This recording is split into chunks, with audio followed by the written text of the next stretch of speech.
much for taking time out of your day and jumping on a call, man. I appreciate it. Oh, I appreciate you having me. It's an honor to be here and getting to do what I love. So I appreciate that. Absolutely. Dude, you just fought last month for King of the Cage. You won via rear naked choke, right? Congratulations. I appreciate that. Thank you. Including your amateur career, if Tapology is correct, you're on a 6-fight win streak. Half of those ending in the first round. Is that correct? Yes, sir. Come on, man. That's awesome, man. Great start to your pro career there. You've already had a very busy 2019. It sounds like you've already fought 4 times this year. Are you going to take a break, or are us fans going to be able to see you back in the cage here soon? Man, I'd like to get back in the cage soon. We're working on some things right now with management. Right now, my goal is to focus on helping my teammates, but I would like to fight this summer and maybe 4 or 5 times, this year. So come on, so I'm working on it. So I mean, I love to fight. I love what I get to do. I love representing God, my tribe, my family. So I'm healthy. My body's not hurting at all, so I'm ready to go anywhere at 185. Absolutely. Now, you have a nickname listed on Tapology. Is it Tshilobo, or how do you say that? How do you say your nickname? Close. Tshilobo. Okay. And what's that mean, and how'd you get that nickname? So the name means mighty warrior under God. It comes from my parents gave it to me. They're from Congo in Central Africa, and my dad is Bantu. It's his tribe, and it's from his native language, which is actually Chiluba. It sounds almost the same, and it's a native dialect, native tongue, and when you have that name, it means it has a lot of power behind it. So it represents my faith, God, and being a Christian, but also represents my culture too, being Congolese. Yeah, I think looking at online, you've played football as well. Have you always been just an athletic guy? Actually, no. I started out mostly with music, which is funny. My parents back home, sports aren't celebrated like they are here. So I didn't start playing football until my senior year of high school. I played through college, and then I didn't start MMA till right at the end of college.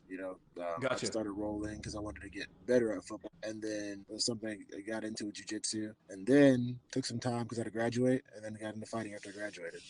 So, okay, that's awesome, man. Why did you decide to get into MMA in the first place? Obviously, it's a dangerous sport. You got to get in a cage. You got a guy across who wants to hurt you physically. What was the kind of the draw to the sport there? My whole life, I've always loved watching boxing and martial arts, but growing up, I was never allowed to do those sports, really any sports, and I've always loved anything that's kind of thrill-seeking. You risk your life in a sense. I'd love to get into riding motorcycles. I want to skydive. I want to surf. Go deep sea diving.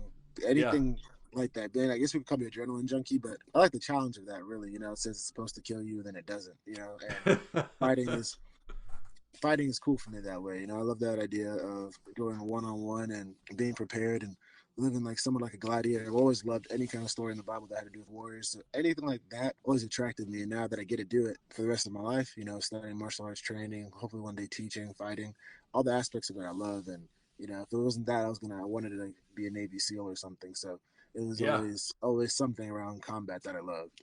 Man, that's awesome. That is so awesome. When you fight, do you prefer to keep the fight standing, or do you like taking to the ground? No, I love fighting so much, and to me, it's celebrating what we studied. So wherever the fight goes, I'm happy.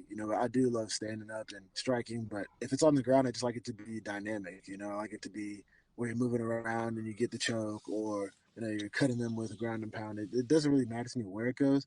I just want it to be an enjoyable experience, really. Yeah. Now, you mentioned you're a adrenaline junkie. You love the sport there. Do you ever get scared or have fear when you step in the cage? No, sir. I mean, I know it's where God called me to be. So it's actually really peaceful. When I stepped into the cage on the King of the Cage card, man, it was the best feeling ever. It only gets better. It's always different. It's really soothing. It's like I can only lock in with my corner now, and I enjoy the whole atmosphere of the experience. This one was outside, so it was really cool. My body was warm, my feet felt cold sitting on the cage and standing on the cage, and I just know it's where I'm meant to be. I mean, honestly, if God called me to be there, I never have a reason to be scared. It's how I look at it. So I love it. I love it all. I love it so much. That's awesome. Soon. That is awesome. And I love that you're a man of faith, which is awesome, and that you're open about it. I mean, how much does your faith play into the game? Everything, honestly. I mean, to me, MMA was it's kind of like a dark world in a sense, but it's not too. There's so many great people, but I feel like it gets misinterpreted that there's so many people who have iffy past or whatever you look at it, or somebody just wants to go hurt somebody. Actually, you meet some of the people in MMA, in mixed martial arts, and any gym you walk into, you might meet some of the nicest people you ever met. You might meet some people you might not want to talk to ever again, but honestly, to me, that's where my faith played into it, to see the people for who they truly are, how God called them to be, and showing love. I was I love everybody in my team. Everybody's we're not just a team, we're a tribe. So for me, my faith is the basis of that. That's my center. It's where God brings me home. And when I get into MMA, I just want to share God's love, and also share like that being a Christian and being a warrior for Christ is not anything to be soft or pull back, but still being respectful. And that's where, it keeps me grounded, keeps me in check. And if I get too cocky or, I'm not perfect by any means. I want people to think because I'm a Christian fighter that I don't make mistakes. I don't do things, of the world, like I'm 25 years old and have the same struggles as everybody else. I just want to show people that love changes that, and if you love people on your team, you'll love people outside, and it'll spread to other places. That's how I look at it. So my faith keeps me grounded that way. Yeah, absolutely, man. I've ran into and talked to so many fighters on my show and at events, and they really are like the most nicest people that I've ever met. I very rarely have ran into a fighter that's just angry, right? That's why I always love to ask the question of why, because some guys are in there like, well, I can't get a job because I have a felony in my record or whatever. But some guys are just like, they love the sport, they love to fight, man. And it's so interesting to hear the story of how that plays in. And I think being a Christian there, man, it's all about just showing love to everybody. And really it's, not pushing any sort of faith on them, but it's like they come to respect you as a person, man. And I think that's awesome that what you're doing, man. Thank you, sir. I appreciate that. Thank you. And if you don't mind, how did you come to know the Lord?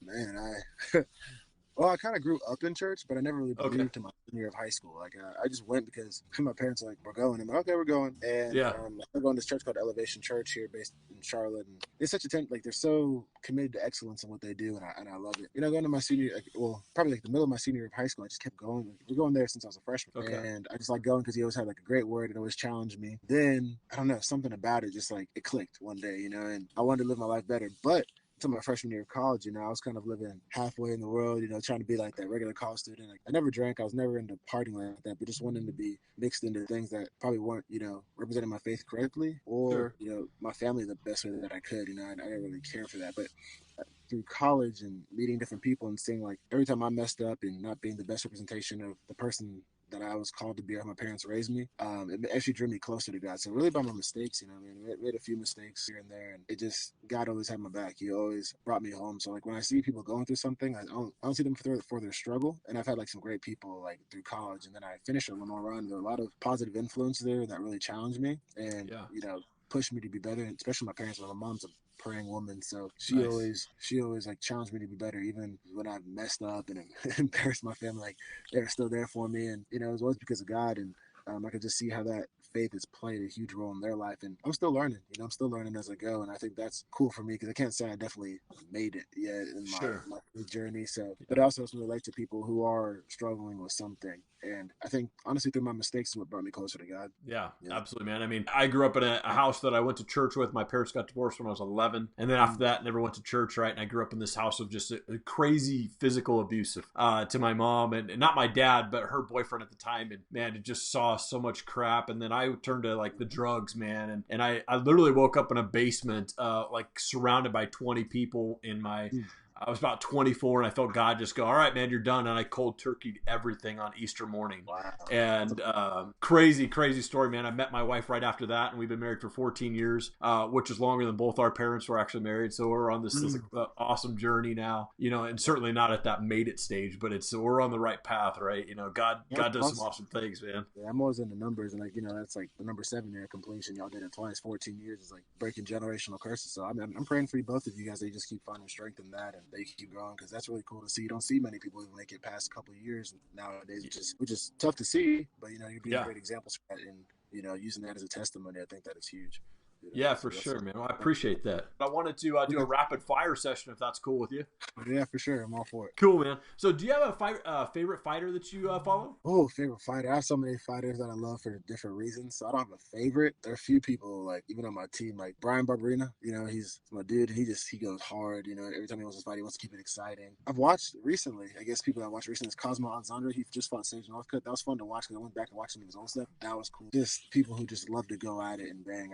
Those are the fighters I love to watch. So a few people, but I don't necessarily have a favorite, honestly. I'm a fan of Donald Cerrone. He's probably one of my favorites, just because he's kind of that way, man. He just goes in there and goes all out, right? I could definitely say that too. I love his style. Like that, honestly, if you put him, he'd be up there too, because he's so hungry to fight. Like, he just keeps going, and that's kind of like what I love to do. I just want to fight. I'd fight 10 times this year if I could, So just like too. So I love that. Yeah, for sure. When you aren't fighting or training, what are you doing for fun? And I love to be out in nature. I live here in North Carolina, so Crowder's Mountain is awesome. Hang out with my family, be around my sister, my brother. My brother, he's going in the second year at the Naval Academy, so it'll be fun to watch his basketball games. My little sister, awesome. She's here, so she's doing really well, and she plays volleyball. So be around my family whenever I can be, when I'm not at the gym or when I'm not training or anything like that. Cool. Do you have a favorite type of music or favorite band that you listen to?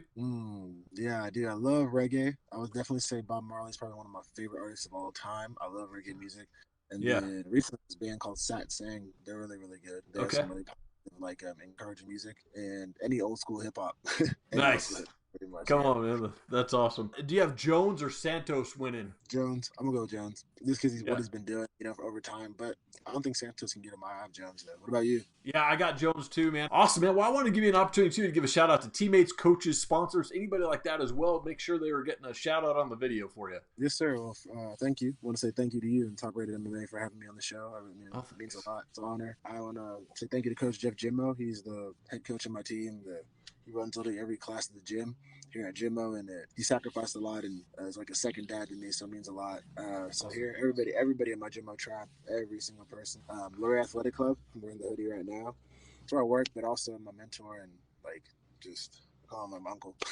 Jonathan helped me out a lot. Everybody there, they helped me when I had to leave for trips, and everybody on staff, everybody just covered the shift without even me having to ask them more than twice. It's just a blessing, without them, I wouldn't be 4-0. My family, man, my mom, my dad, my brother, my sister, without them, I wouldn't be here. And all my friends and sponsors, I definitely want to say thank you to Structure CBD, and they've helped me out a lot. And the Rod Keys brand, Mitchell Chiropractic, when I was out in Arizona recently, I was at the MMA lab, so I want to say thank you to everybody out there who's helped me and taught me a few things. And like I said, again, I have to finish again with the Jimmo tribe, man. These guys and girls, everybody here is awesome, and I wouldn't be who I am today without God putting them in my life, so appreciate that.